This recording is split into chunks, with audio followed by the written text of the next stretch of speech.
तो महाराष्ट्र में उद्धव सरकार पर खतरा मंडराता हुआ नजर आ रहा है और इस बीच प्रदेश बीजेपी के अध्यक्ष चंद्रकांत पाटिल दोपहर 2 बजे प्रेस कॉन्फ्रेंस करने जा रहे हैं। महाराष्ट्र में पहले राज्यसभा चुनाव और फिर विधान परिषद चुनाव। बीजेपी ने दोनों ही चुनाव में गठबंधन को, महाविकास आघाड़ी को बड़ा झटका दिया है और अब खबर यह है कि एकनाथ शिंदे, जो कि महाराष्ट्र कैबिनेट मंत्री हैं, शिवसेना के बड़े नेता हैं, वो अपनी पार्टी के संपर्क में नहीं है। वो महाराष्ट्र में भी नहीं है, वो गुजरात में है, सूरत में है और उनके साथ 17 विधायक और भी हैं। नीलेश खरे और जानकारी के साथ हमारे साथ जुड़ गए। नीलेश, दोपहर 2 बजे अब महाराष्ट्र बीजेपी के अध्यक्ष की प्रेस कॉन्फ्रेंस, क्या बीजेपी के पास प्लान तैयार है? जी, मुख्य तौर पर जिस प्रकार की जानकारी मिल रही है विवेक, गुजरात में जो बीजेपी के प्रमुख है आरसी पाटिल, उनके साथ एकनाथ शिंदे है, यानी बीजेपी अपने प्लान के साथ पहले से तैयार है। तभी बीजेपी के वरिष्ठ गुजरात के नेता शिवसेना के बागी नेताओं के साथ नजर आ रहे हैं। तो इससे साफ है कि बीजेपी के पास प्लान तैयार है। अगर 17 विधायक शिवसेना के टूट जाते हैं तो 5 से 7 विधायक कांग्रेस की तरफ से बीजेपी को जुड़ेंगे और इसके साथ ही महाराष्ट्र में बीजेपी के अकेले के दम पर सरकार बनती नजर आएगी। तो एक और बड़ी खबर, उद्धव ठाकरे ने शिवसेना के विधायकों की बैठक बुलाई है। ये एक इमरजेंसी मीटिंग है और इसमें सांसदों को भी मुंबई बुलाया गया है। सांसदों को भी मुंबई बुलाया गया है। महाराष्ट्र सरकार के कैबिनेट मंत्री एकनाथ शिंदे शिवसेना के साथ अब संपर्क में नहीं है। जानकारी यह है कि उनके साथ 17 विधायक और भी हैं और ऐसे में शिवसेना पर, महाविकास आघाड़ी की सरकार पर खतरे के बादल मंडराते हुए और ऐसे में शिवसेना अब एक्शन में है। मुख्यमंत्री उद्धव ठाकरे ने अपनी पार्टी के विधायकों की और सांसदों की मीटिंग बुलाई है मुंबई में। नीलेश हमारे साथ और जानकारी के साथ। नीलेश, क्या जानकारी, कितने विधायक इस वक्त हैं मुंबई में? मुंबई में लगभग अगर 17 विधायक कम कर दिए जाए तो कुल मिलाकर 54 विधायक शिवसेना के हैं।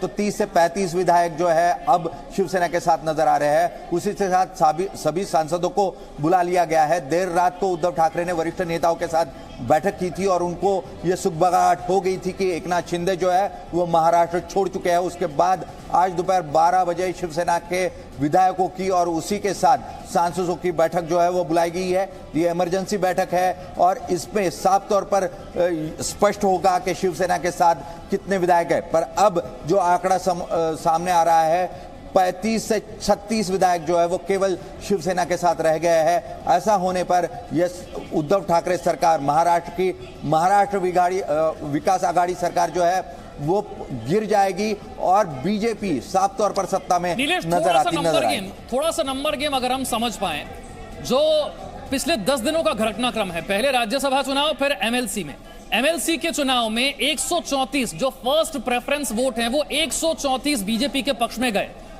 अगर इस नंबर को मान लिया जाए तो फिर बहुमत से बहुत ज्यादा दूर नजर नहीं आती एनडीए।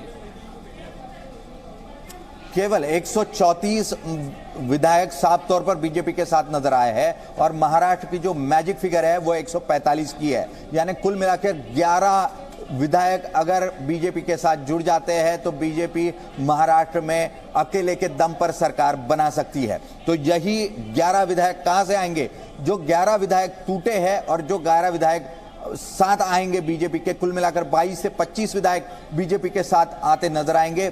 शिवसेना के 17 विधायक एकनाथ शिंदे के साथ बताए जा रहे हैं और ऐसे में कांग्रेस में भी बागी विधायक नजर आए। कांग्रेस के लगभग 3 से 4 वोट जो है वो कल बागी हुए और वो बीजेपी के साथ जाते हुए नजर आए। तो ऐसे में कांग्रेस के कुछ विधायक और शिवसेना का टूटा हुआ एकनाथ शिंदे का जो गुट है वो, ऐसा मिलाकर 25 विधायक जो है वो साफ तौर पर बीजेपी के साथ आ सकते हैं और ऐसे में बीजेपी 145 की जो मैजिक फिगर है वहां तक पहुंच सकती है।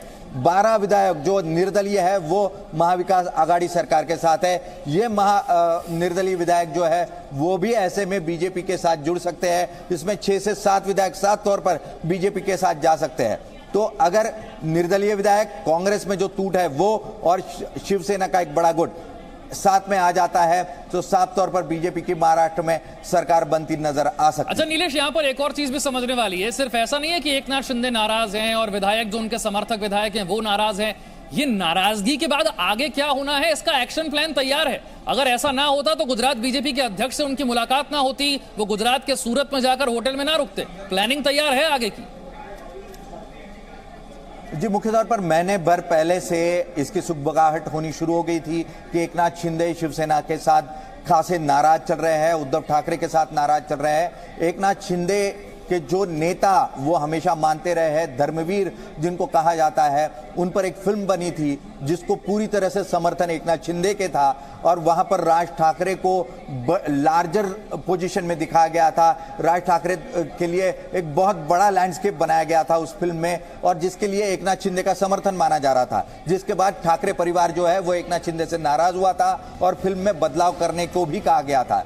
तभी से ये विवाद शुरू हुआ है। इसको लगभग एक महीना होते आ रहा है और परसों एकनाथ शिंदे और उद्धव ठाकरे के साथ एक मीटिंग हुई जिसमें सूत्रों के हवाले से हमें जानकारी मिली है कि एकनाथ शिंदे ने उद्धव ठाकरे को साफ तौर पर कहा कि अगर आपको मुझे पार्टी में नहीं रखना है तो आप साफ तौर पर बता दीजिए, मैं पार्टी से दूर हो जाता हूं। तो वहीं पर यह साफ हो गया था एकनाथ शिंदे जो है वो खासे नाराज है और पार्टी से दूर हो सकते हैं।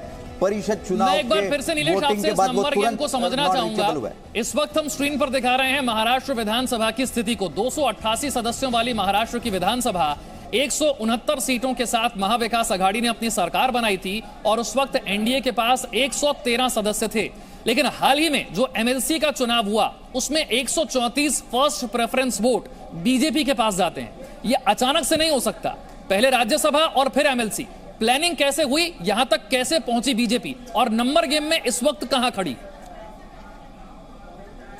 जी, मुख्य तौर पर फर्स्ट प्रेफरेंशियल वोट 134 बीजेपी के साथ आना, यानी साफ तौर पर 134 वोट जो है वो बीजेपी के साथ है। अगर महाराष्ट्र में सरकार बनानी है तो और 11 वोटों की जरूरत है, यानी कुल मिलाकर 145 वोटों की जरूरत है। 11 वोट कांग्रेस के बागी उम्मीदवार और सेना के जो 17 बागी उम्मीदवार है, विधायक है, उनके साथ अगर वो बीजेपी के साथ आ जाते हैं तो साफ तौर पर बीजेपी जो है वो यहां पर सरकार बना सकती है। बीजेपी लगातार एकनाथ शिंदे के साथ समर्थन में थी। एकनाथ शिंदे कभी भी बीजेपी के खिलाफ कोई वक्तव्य करते नजर नहीं आए। आपकी जानकारी के लिए और हमारे दर्शकों की जानकारी के लिए यह बता दें कि 2.5 साल पहले जब सरकार बनी शिवसेना की, तब भी एकनाथ शिंदे बीजेपी के संपर्क में थे। आखिरी वक्त में उन्होंने बीजेपी से संपर्क तोड़ा और वो वापस शिवसेना के साथ जुड़े थे। तो साफ तौर पर यह संकेत मिल रहे थे कि एकनाथ शिंदे आज ना कल शिवसेना का साथ छोड़ सकते हैं और आज ये वक्त आ गया है कि एकनाथ शिंदे 17 विधायकों के साथ जो है वो नाराज होकर गुजरात रवाना हो गए। बिल्कुल, ये नाराजगी क्या महाविकास आघाड़ी की सरकार पर भारी पड़ने जा रही है, इस बड़ी खबर पर हमारी नजर बनी हुई है। तमाम अपडेट्स के साथ फौरन हाजिर हूं। Presenting B News app available on Google Play and App Store. Download it now.